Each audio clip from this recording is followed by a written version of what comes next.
Hi, I'm Brian. Welcome to Autogefühl. We are coming to you live from the Geneva Motor Show 2019, where we are taking a very much closer look at this Peugeot's brand new 208. Now, it's been a very interesting couple of years for Peugeot. There's been a lot of reimagining happening, a lot of exciting new designs coming out. This is one of their most important cars, and a lot of people have been keenly waiting to see exactly what would take place with the redesign. Well, Peugeot, keen not only to be making one announcement here at the Motor Show, are not just bringing us a brand new 208, but they are also bringing us the first fully electric 208. That is really quite a big development. We're going to take a much closer look to see how the styling all works out. Lots changed inside the interior. We'll take a look at that too. And we'll ask the most important question of all. Are we quite ready for a fully electric 208? I think we are. How about you?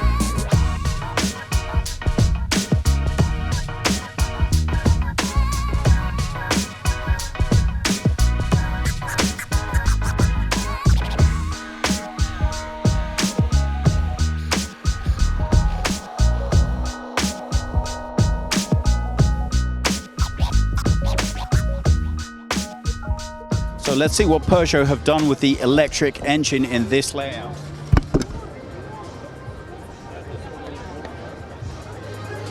Okay, well, it's really nice to see that electric engines are coming on a long way in terms of looking a little bit more compact and intentional within the chassis.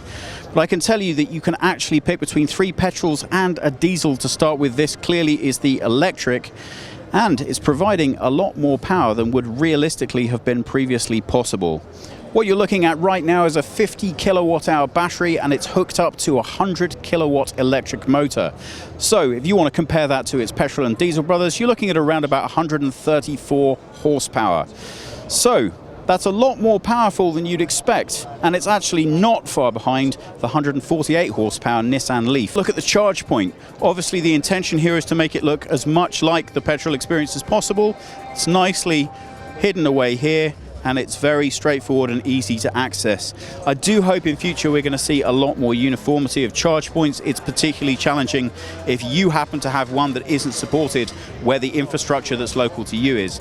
I think over time, as we get more experience, one, they're going to be much more interoperability with different providers, but two, they're going to be much easier and less clunky to use. And the fact that this is starting to look and feel a lot more like what we would expect from a regular car can only be symptomatic of that. Let's take a look at the exterior. Well, small cars can be particularly tricky to design. You want to make a presence and a statement, but you don't want to overblow any of the design aspects too much. Peugeot say that they went about this by going back to silhouettes. They wanted to make sure that the car had a presence, but that it wasn't too much of a different statement. You can see a lot of design elements in the front grille and the front shape of this 208 that record the success of the recent 508 launch. The styling and the feel of the car is very reminiscent, although obviously this is going for a very different market sector. One of the things that people like best about the 208 is its fun characteristic and the way that it's dynamic both as a drive and to look at. I think a lot has happened here to keep that sense of fun, but also to introduce a new element of style. I like this approach to the grille. It does have a unique feel, but it's not crazy and disproportionate to the whole shape of the front of the car. What I particularly think works well about this is you still can tell from a glance this is a 208, but it has a very characteristic feel to it. Now, coming slightly higher up, look at the way these lights are now integrated into the front bumper and the bonnet. Everything here feels very carefully integrated. I like the sharpness of these lines and the way that everything is really nicely cut together. It makes the car look very stylish, which for a smaller car I think is a very nice feel. Coming through to the sides, well, for me, this is the first feature I'm not 100% convinced about. In order to add a little bit of styling and accenting on some of the lines, but not all, you have this different color matched arch. Now, it does achieve something that I like, which is this. A trend in modern car design is to put the largest imaginable wheels on the car to give it a sense of presence. That is particularly challenging with an electric vehicle because, of course, efficiency is king. So you're often left with much smaller wheels.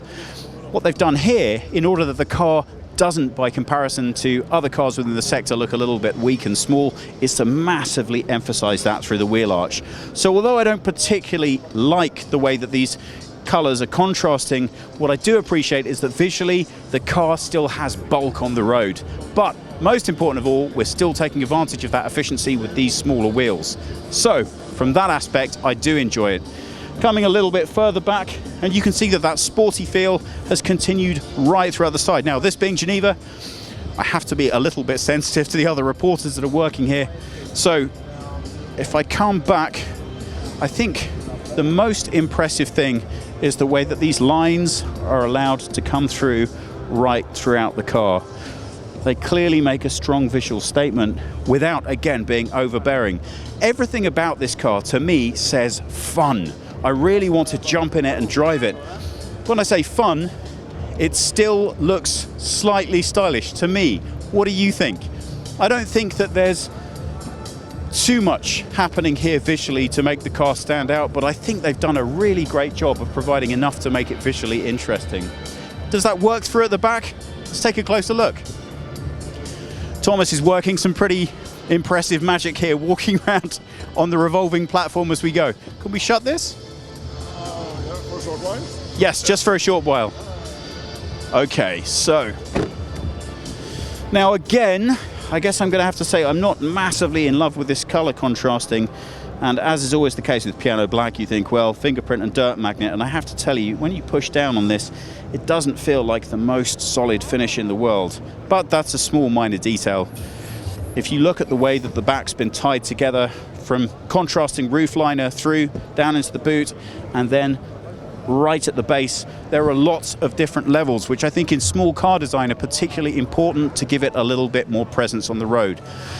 So it's not the most exciting, energetic, reimagined back that you could ever want on a 208, but it does sit well with the front and the side design of the car. Put it all together and I think you have a very fresh, vibrant design that promises an awful lot of fun. Let's see how they've done with the interior.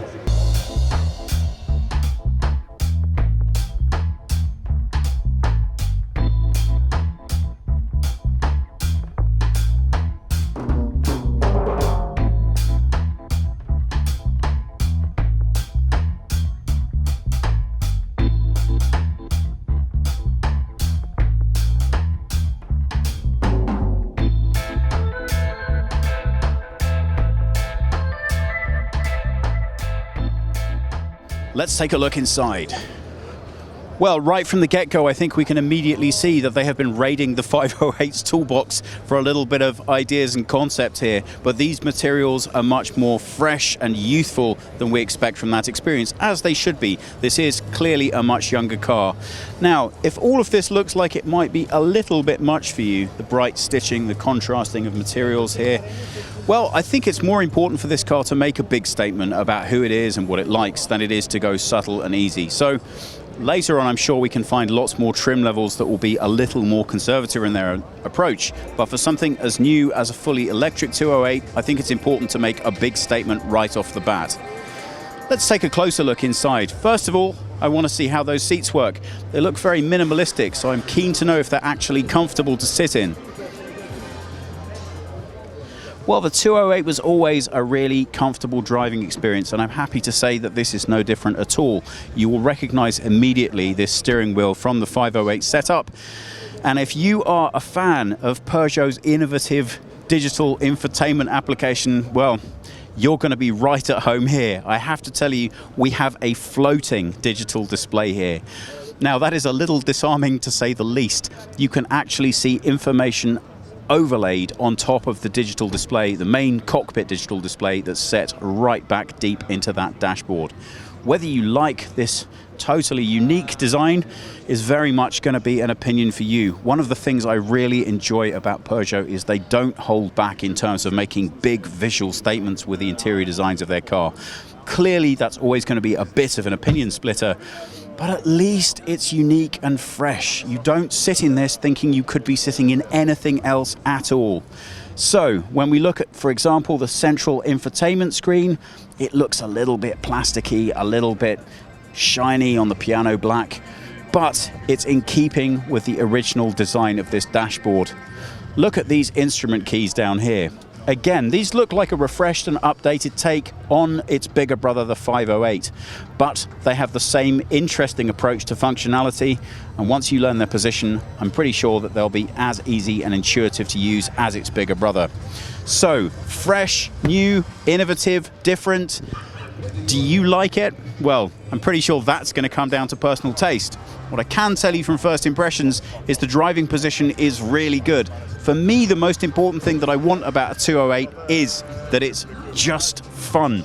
And sitting in this car, because of the way the seat is positioned, I feel deep within it. I'm really ready to take this out and put some speed into those wheels.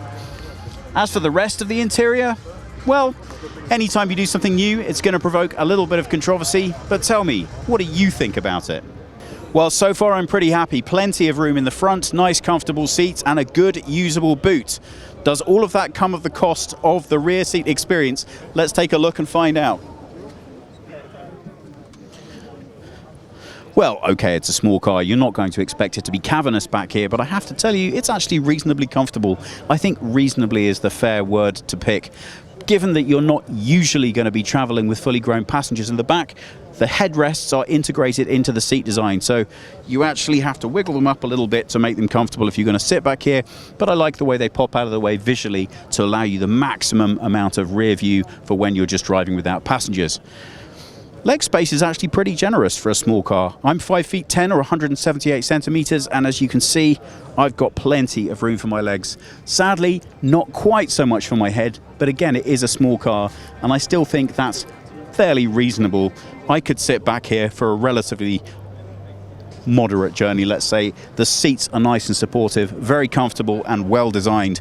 And the rear seat passengers have been considered for their comfort as well. We've got 2 USB charge points back here. Very happy to see that, especially in a smaller, lower car. Trim finish, well, it's fairly straightforward. I think straightforward's a fair choice of words. This hard plastic is actually a great pick if you're going to have children back here. Gets covered in mud, wipes clean nice and easily. And the door design is a nice mirror image of the fronts. Again, you're going to expect to find a lot of hard plastic. This is a smaller car, don't forget, but I think it's nicely finished. There's still enough design detail here to make you feel as if you do have something that's a little bit higher in quality. As far as the concealing of the batteries is concerned, it's great. I really don't notice any significant loss of interior cabin space. There's plenty of room back here. There's plenty of comfort for this class of vehicle. The styling is all modern and fresh. Really, I just want to go and take it for a drive. Might be a small car, but you're still going to need to transport things around in it. So do we have enough space back here to make that viable? Well, I think they've done quite a pleasing job, actually. There is a reasonable amount of room here, and you even have little additional areas of storage as well. Nice, sensible luggage strap to make sure you can keep your basic supplies permanently in here, and of course a 60-40 split on the rear seat for when you want to fit larger items. Well, you might not think that's the most exciting thing in the world, but when you consider how far electric cars have come on in really a very short space of time, one of the most impressive aspects of that is the fact that you're now able to have a boot of this size on a small car when it's fully electric. And that really is significant, because don't forget, you do have to make an awful lot of room for those batteries. Well, there's all kinds of cars and all kinds of manufacturers here in Geneva. The story is always about what's new, what's innovative, but more important than that, where the market is heading. What makes me so excited about this particular car is it really feels like a slice of what's to come. So, to start with, let's ignore the electric platform. I really like the refresh of this car. For smaller cars, for my taste and the market, I think the most important thing is to deliver fun in a small package, and this design really speaks to that. Some of the elements that you think, I don't know if that quite works, are what makes this car so distinctive. It really does stand out, even from a distance, and I think that's great. If it drives half as well as it looks, this is going to be a very serious proposition. But the story of the 208 really is the electric platform. Why? Well, we've all gotten used to the idea that the Nissan Leaf's around, it's kind of in its own category. The design was always a little challenging, a little different, but it's taken us a while to start to see other manufacturers bring to market the results of that first innovation. This really feels to me like it has the potential to be a mass market product. Now, of course, we're going to have to wait and see how successfully the infrastructure that it needs is added to various different countries to make it really viable to use one of these for longer trips. But for something that will work to pop in and out of work for you, to pick up the kids and just to have as a daily runabout, I think this represents the start of something very exciting indeed. And what excites me most is that the visual aesthetic of this car matches the idea in terms of excitement and freshness. So, I'm a big fan, but tell me, what do you think? If you have any comments or questions, pop them below. Please subscribe, and we hope we'll see you all again soon.